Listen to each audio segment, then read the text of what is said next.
A full-scale digital manhunt is underway. Record-setting web traffic jammed FBI.gov after they released photos and surveillance video of two suspects in the Boston Marathon bombings.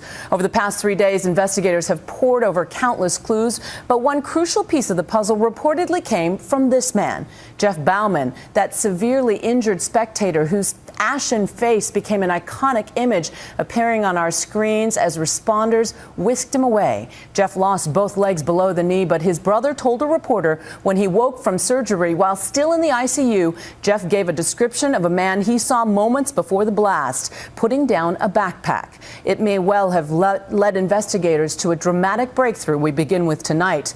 With more, here's ABC's chief investigative correspondent Brian Ross in Boston. Brian?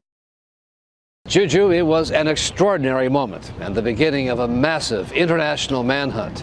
Federal law enforcement authorities now believe that a team of at least 2 men carried out the bombings here. Not a lone wolf, but 2 men, described tonight as armed and extremely dangerous. They are now the world's most wanted men. 2 men in their 20s, caught on tape. Suspect number 1 with a black cap. Suspect number 2 with a white cap worn backwards, both wearing backpacks that the FBI believes held the bombs. We initially developed a single person of interest. Not knowing if the individual was acting alone or in concert with others, we obviously worked with extreme purpose to make that determination. Indeed, through that process, the FBI developed a second suspect. Off to the side of this video, runners can be seen heading to the finish line, and time code markers indicate the footage was made about 13 minutes before the first bomb went off. Their walk is very directed and a little bit intense, but not so much that the average person would pick it up. In other words, it's clear to me they're on a mission. The FBI believes, but does not have photographic evidence, that the first explosion is linked to suspect number 1. But for suspect number 2, with the white hat, a different story.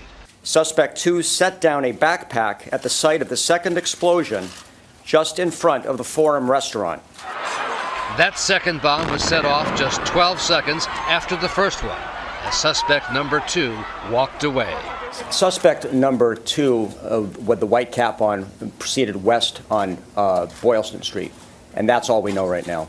Officials say they made the images public now because they need help in connecting the faces of the potential suspects to actual names. But they warned these are dangerous men.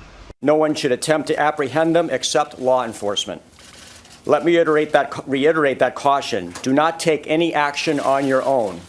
The still grieving and shell-shocked people of Boston seemed eager to know every detail and to help tonight. You saw these? Yeah. These are the people the FBI things had the bomb. Is this helpful? Absolutely helpful. I mean, you got 2 clear pictures of people carrying backpacks. They made a place that you love and you grow up in tainted, and they hurt innocent people.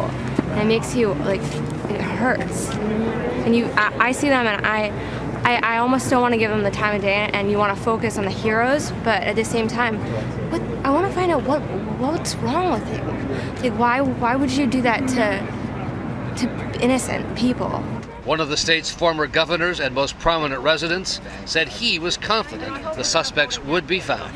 This is a day of hope and inspiration from that event, but also encouraging to see that the perpetrators of this may well have been identified and may be on their way to have justice served. There were other new developments today based on some 300 pieces of evidence recovered from the crime scene. Some of the components of the bomb, including this battery and this circuit board, were recognized by hobbyists as parts of a toy remote control car, similar to this one seen online, posted by the manufacturer.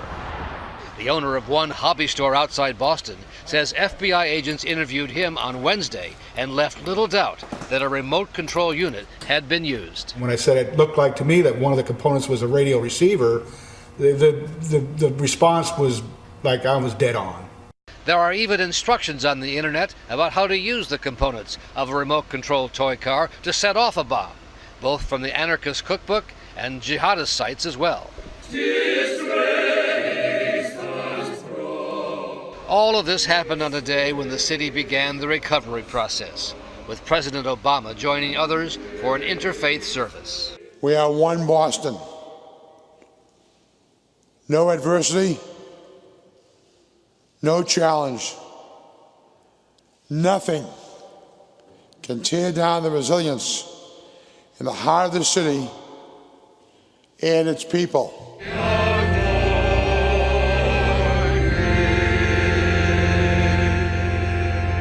There is still no indication of whether this was an act of foreign or domestic terrorism, but the president vowed on Thursday that whoever it was, they will not escape. If they sought to intimidate us, to terrorize us, to shake us from those values that Deval described, the values that make us who we are as Americans, well, it should be pretty clear by now that they picked the wrong city to do it.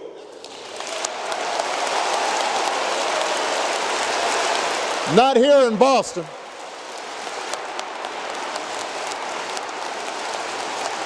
Not here in Boston.